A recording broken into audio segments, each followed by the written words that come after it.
बिस्मिल्लाहिर्रहमानिर्रहीम। अस्सलाम वालेकुम स्टूडेंट्स। आज की इस वीडियो में हम स्कूल लीडर टेस्ट जो 25 जून को हुआ था बुनेर, चारसद्दा, नौशेरा, पेशावर, कोहाट, होंगू, करक और लकी मरवत डिवीजन्स का उसके केमिस्ट्री और बायोलॉजी पोर्शन को डिस्कस करेंगे। So MCQ number 24 is a man of blood group A marries a woman of blood group B and they have one child. Which of the following statements about the child group is correct? तो इसमें से ये genetics portion से लिया है ये MCQ, और इसमें से ये होता है कि अगर मेन का ब्लड ग्रुप A है और वुमेन का ब्लड ग्रुप B है तो पॉसिबिलिटी है कि इनका जीनोटाइप इस तरह से हो। तो if we cross the genotypes of the form the gametes, ठीक है, पहले अब गेमीट्स बनाएं।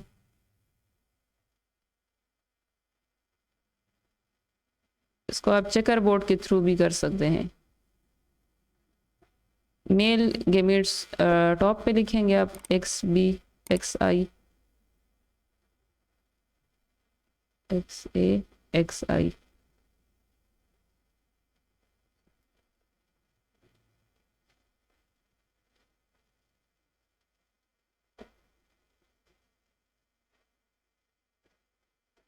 तो जो पॉसिबिलिटी यहाँ पर आ रही है कि blood group A B, blood group A, blood group B, blood group O, तो सारे ब्लड ग्रुप के चांसेस हैं कि इस चाइल्ड का जो ब्लड ग्रुप है वो इसमें से कोई भी हो सकता है। It could be blood group A, it could be blood group B, it could be blood group A B, it could be A B और ओ। तो इसमें जो करेक्ट ऑप्शन है it is option number D, कि इसमें से कोई भी हो सकता है। ए बी भी हो आ सकते हैं, इसमें से ए ब्लड ग्रुप भी हो सकता है, बी भी हो सकता है और ओ भी हो सकता है। इसके बाद MCQ नंबर 27 है a tree may lack which one of the following birds, flowers, root, leaves. ये ट्री में जो है हमारे पास कौन सी चीज़ें इसमें नहीं हो सकती? बर्ड्स हैं, फ्लावर्स, रूट्स, लीव्स।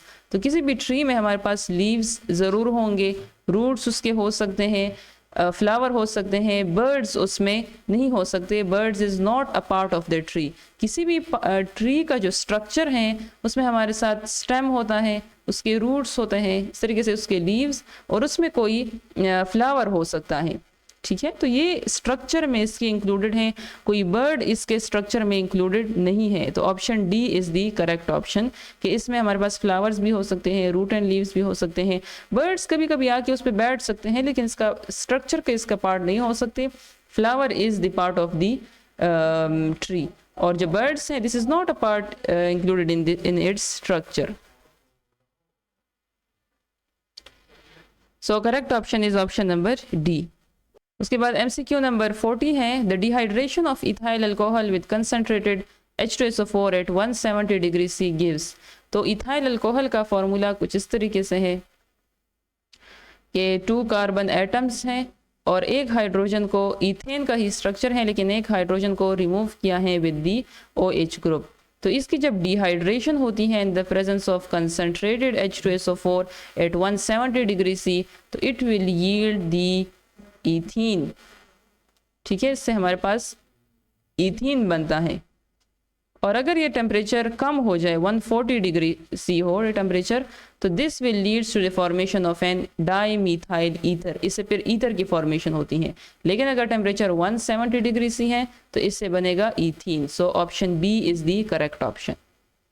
उसके बाद नेक्स्ट MCQ है 41 number which one of the following compounds is insoluble in water. अब इसमें से कौन से ऐसे कंपाउंड्स हैं जो इनसॉल्युबल है वाटर में? तो आपको वाटर की सॉल्युबिलिटी याद करने की ज़रूरत नहीं है, आप सिंपली इन कंपाउंड्स का स्ट्रक्चर ड्रॉ कर लें। फॉर एग्जांपल इथेनॉल का जो हमारे पास स्ट्रक्चर है इट इज़ लाइक दिस, के 2 कार्बन एटम्स हैं और एक कार्बन को हटा के वहाँ पर OH ग्रुप है, बाकी सारे हाइड्रोजन्स हैं। इथेन का ही स्ट्रक्चर है, इथेनॉल है, तो यहाँ पर तो OH है। तो पॉसिबिलिटी है कि ये वाटर का जो स्ट्रक्चर है वहाँ पर ये वहाँ उसमें से भी OH बॉन्ड प्रेजेंट होता है। तो हो सकता है कि इसके जो पेयर्स हैं वो हाइड्रोजन बॉन्ड बनाए इस ऑक्सीजन और हाइड्रोजन के बीच में हाइड्रोजन बॉन्ड बने। तो hydrogen bond leads to the water solubility. इसके साथ अगर इसका बॉन्ड बनेगा तो इसका मतलब ये इसको सॉल्युबल कर रहा है। ठीक है, तो इसकी सोलिबिलिटी पॉसिबल है इथेनॉल की वाटर में, ये सोलुबल है वाटर में। उसके बाद हमारे पास है इथाइल क्लोराइड, तो इसका स्ट्रक्चर भी ड्रा कर लेते हैं। ये भी सारा इथेन ही है, सारे हाइड्रोजन्स हैं, लेकिन इसमें से एक हाइड्रोजन की जगह यहाँ पर क्लोरीन अटैच है। तो यहाँ पर अगर हम देखें तो इसमें से भी कोई वाटर का जो स्ट्रक्चर है इसके साथ ये कोई हाइड्रोजन बॉन्ड नहीं बना रहा, क्योंकि यहाँ पर क्लोरीन है। क्लोरीन जो है ये भी हाईली इलेक्ट्रोनेगेटिव है, लेकिन ऑक्सीजन उससे भी ज़्यादा इलेक्ट्रोनेगेटिव है। ठीक है, तो इसमें से हाइड्रोजन बॉन्ड की पॉसिबिलिटी कम है। हाइड्रोजन बॉन्ड मोस्टली बनता है बिटवीन दी HF, ठीक है, जो HF है उसमें हाइड्रोजन बॉन्ड बनता है, वाटर में हाइड्रोजन बॉन्ड है, और इसके अलावा नाइट्रोजन जो है वो हाइड्रोजन बॉन्ड बना है। तो नाइट्रोजन, ऑक्सीजन और फ्लोरीन जो है these are the highly electronegative elements and these are responsible for the formation of hydrogen bonds which makes the solubility of water. उसके रिजल्ट में वाटर सॉलिबिलिटी होती है। ठीक है, तो यहाँ पर अब देखें क्लोरीन है तो यहाँ पर कोई हाइड्रोजन बॉन्ड नहीं बनेगा, तो इसके रिजल्ट में इथाइल अल्कोहल जो है it is insoluble in water. लेकिन बाकी ऑप्शंस भी देख लेते हैं। फिनॉल, फिनॉल का स्ट्रक्चर इस तरीके से है कि बेंजीन रिंग है और एक हाइड्रोजन की जगह यहाँ पर OH अटैच है। तब यहाँ पर जब OH की प्रेजेंस होती है तो ये इससे ये मालूम होता है कि ये वाटर के साथ हाइड्रोजन बॉन्ड बनाएगा, तो ये वाटर में सॉल्युबल है। उसके बाद है इथेनोइक एसिड, तो इथेनोइक एसिड का जो फार्मूला है इसमें से भी 2 कार्बन है, बाकी सारा अल्केन है। यहाँ पर OH और यहाँ डबल बॉन्ड विद O। ठीक है, इस तरीके से इसका स्ट्रक्चर है इथेनोइक एसिड का। तो इसमें से भी अब OH है, तो यहाँ पर भी चांस है कि ये वाटर के साथ हाइड्रोजन बॉन्ड बनाएगा और as a result it is soluble in water. तो यहाँ पर जो करेक्ट ऑप्शन है it is option number B, ethyl alcohol. It is insoluble in water because of the lack of hydrogen bond. उसके बाद MCQ number 59 है, the hormone which contracts the uterus muscles during child birth to expel baby out. तो ये जो hormone इसके लिए responsible है जो कि बर्थ चाइल्ड की जो बर्थ है उसको ईज करने के लिए, तो दिस इज़ ऑक्सीटोसिन। ऑक्सीटोसिन को हम बर्थ हार्मोन भी बोलते हैं। ये चाइल्ड बर्थ के दौरान जो है, डिलीवरी के दौरान ये इस हार्मोन की सिक्रेशन बहुत ज़्यादा होती हैं ताकि जो बेबी की बर्थ है वो इजीली हो सकते, क्योंकि ये जो हार्मोन है ये रिस्पॉन्सिबल है for the contraction of uterus. इसका फंक्शन ये है to enhance the contraction of the uterus and to facilitate the child birth. उसके बाद नेक्स्ट एमसीक्यू है, messenger RNA and dash are formed in the nucleus.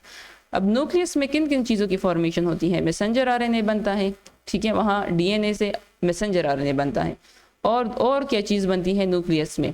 Ribosomal units, Golgi bodies, plasma Lima, hormone. तो इसमें जो correct option है it is option number A, ribosomal units. Ribosomal units यहाँ पर इसलिए बनते हैं कि न्यूक्लियस में हमारे पास मौजूद होता है nucleolus, and nucleolus is known as the factory of ribosomes. इसको राइबोसोम्स की फैक्ट्री कहा जाता है। तो ये जो राइबोसोम्स के यूनिट्स हैं, स्मॉल सब यूनिट्स और लार्ज सब यूनिट्स, वो सारे न्यूक्लियोलस इनसाइड न्यूक्लियस में बनते हैं। इसलिए मैसेंजर RNA और राइबोसोमल यूनिट्स की फॉर्मेशन होती है inside the nucleus. Golgi bodies, plasma Lima, plasma membrane का कह रहे हैं, हार्मोन की सिंथेसिस नहीं होती इनसाइड दी न्यूक्लियस। उसके बाद नेक्स्ट MCQ है 64 number, diatom is the example of kingdom.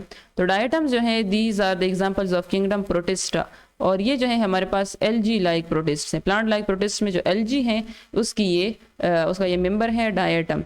Diatom जो है इसमें जो सेल वॉल मौजूद होता है, सेल वॉल इसकी ये कैरेक्टरिस्टिक है कि इसमें जो सेल वॉल मौजूद होता है it is composed of silica, ठीक है। And diatom is the only algae और the only organism on this planet Earth which lives in the houses which are made of glass, ठीक है। उसके बाद MCQ नंबर 65 है, the deficiency of which macronutrients causes chlorosis in plants। Chlorosis किसे कहते हैं? yellowing of the leaves, जो leaves yellow हो जाते हैं तो इसे बोलते हैं क्लोरोसिस। क्लोरोसिस जो है ये होती है as a result of deficiency of magnesium. Magnesium is a macronutrient, plant को ज़्यादा अमाउंट में ये चाहिए ये न्यूट्रिएंट, ठीक है। मैक्रोन्यूट्रिएंट बोलते हैं जो प्लांट्स को ज़्यादा क्वांटिटी में चाहिए। तो जब इसकी डेफिशिएंसी हो जाती है तो this leads to chlorosis. And what is chlorosis? It is the yellowing of leaves. उसके बाद MCQ नंबर 66 है hydrilla is a common plant, mesophyte, xerophyte, hydrophyte, none of these. तो हाइड्रेला जो है ये एक ही स्पीशी हमारे पास मौजूद है हाइड्रोफाइट्स में, और इसे बोलते हैं हाइड्रेला वर्टिसिलेटा। हाइड्रेला वर्टिसिलेटा जो है ये एक्वाटिक प्लांट है और इसकी सिर्फ एक स्पीशी है, ये हाइड्रेला वर्टिसिलेटा, पानी में रहते हैं। उसके बाद MCQ नंबर 71 है potassium iodide a chemical reaction. Chemical reaction show किया हुआ है A और B के फॉर्म में कि इसको पोटाशियम आयोडाइड ही आप कंसिडर करें। Is said to be in equilibrium when. अब ये जो है इक्विलिब्रियम में कब हो सकते हैं, इन्होंने ये रिएक्शन इस तरीके से दिया हुआ है कि रिवर्सिबल रिएक्शन है पोटाशियम आयोडाइड का, तो ये इक्विलिब्रियम में कब होगा? Rate of transformation of A to B is equal to B to A, जब इनके रेट्स इक्वल हो जाएंगे। 50% reactant has been change to B, conversion of A to B is 50% complete conversion of A to B has taken place। तो इसमें जो correct option है it is option number A। Equilibrium हम किसे कहते हैं? जब रेट्स इक्वल हो जाए, जब फॉरवर्ड रिएक्शन और बैकवर्ड रिएक्शन का रेट इक्वल हो जाए। Rate of forward reaction is equal to rate of reverse reaction और रेट ऑफ बैकवर्ड रिएक्शन। तो जब इनके रेट्स इक्वल हो जाए, इनकी स्पीड, रेट का मतलब है स्पीड या वेलोसिटी इनकी सेम हो जाए, इक्वल हो जाए, जिस रेट से फॉरवर्ड रिएक्शन हो रहा है उसी रेट से बैकवर्ड रिएक्शन भी हो जाए, तो इस स्टेट को बोलते हैं इक्विलिब्रियम। अब इसमें जो लिखा हुआ है फर्स्ट ऑप्शन के rate of transformation of A to B is equal to B to A, कि A B में जिस स्पीड से कन्वर्ट हो रहा है उसी स्पीड में B A में भी कन्वर्ट हो, तो इस स्टेट को बोलते हैं इक्विलिब्रियम। इसमें हम कंसंट्रेशन की बात नहीं करते कि 50% reactant has been change to B, ये 50% तक कन्वर्ट हो जाए तो फिर जो है ये इक्विलिब्रियम में होगा। वो 50 भी हो सकता है, 60 भी हो सकता है, 40 भी हो सकता है, 50 से कम भी हो सकता है, ज़्यादा भी हो सकता है। उसके बाद नेक्स्ट MCQ है 72 number, select the incorrect statement in the following about aluminium oxide. Aluminium oxide के बारे में इसमें से इनकरेक्ट स्टेटमेंट कौन सा वाला है? एल्यूमिनियम ऑक्साइड को हम एलुमिना भी बोलते हैं, Al2O3। Al2O3 is an amphoteric oxide, तो this is correct statement. Alumina जो है ये हमारे पास एम्फोटेरिक है। एम्फोटेरिक का मतलब है कि अगर ये एसिड के साथ रिएक्शन करेगा तो एज अ बेस एक्ट करेगा, और अगर ये किसी बेस के साथ रिएक्शन करेगा तो एज अ एसिड एक्ट करेगा, just like water. Al2O3 is usually water soluble, तो एम्फोटेरिक वाटर भी है और Al2O3 ये भी एम्फोटेरिक है, तो दोनों एक दूसरे में सोलेबल नहीं है। This is the incorrect statement about alumina. Al2O3 reacts with dilute acid to form salt, तो ये जब एसिड के साथ रिएक्ट करेगा तो एज अ बेस एक्ट करेगा और इसके रिजल्ट में सॉल्ट बनेगा। Al2O3 reacts with dilute alkali, ये बेस के साथ रिएक्शन कर सकता है एज एन एसिड, और इससे क्या बनेगा? सॉल्ट। तो इसमें जो करेक्ट ऑप्शन है it is option number B। This is the incorrect statement about alumina. उसके बाद MCQ नंबर 73 है, विच one of the following transition metals shows largest number of oxidation states. अब इसमें जो ट्रांजिशन एलिमेंट हैं उसमें से ऑक्सीडेशन स्टेट सबसे ज़्यादा कौन शो करता है? तो मैंगनीज जो है ये अप टू +2 से लेकर +7 तक ये ऑक्सीडेशन स्टेट्स शो करता है, and this is a transition element of the first period. First period transition elements में से ही जो फर्स्ट पीरियड उनका है उसमें से ये मौजूद हैं मैंगनीज, और ये +2 से लेकर +7 तक इतने मैक्सिमम तक ये ऑक्सीडेशन स्टेट्स शो करता है। उसके बाद MCQ नंबर 81 है, the layers of atmosphere are divided into. तो एटमॉस्फेयर की जो लेयर्स हैं these are 5 layers. Atmosphere is divided into troposphere, first layer है, उसके बाद है स्ट्रेटोस्फेयर, उसके बाद है मीजोस्फेयर, उसके बाद है थर्मोस्फेयर, उसके बाद है exosphere. This is the 5th layer of atmosphere. तो atmosphere is divided into 5 layers. तो इसमें जो करेक्ट ऑप्शन है it is option number D। Okay students, this is the end of this video. Thanks for watching. See you in the next video. Allah Hafiz.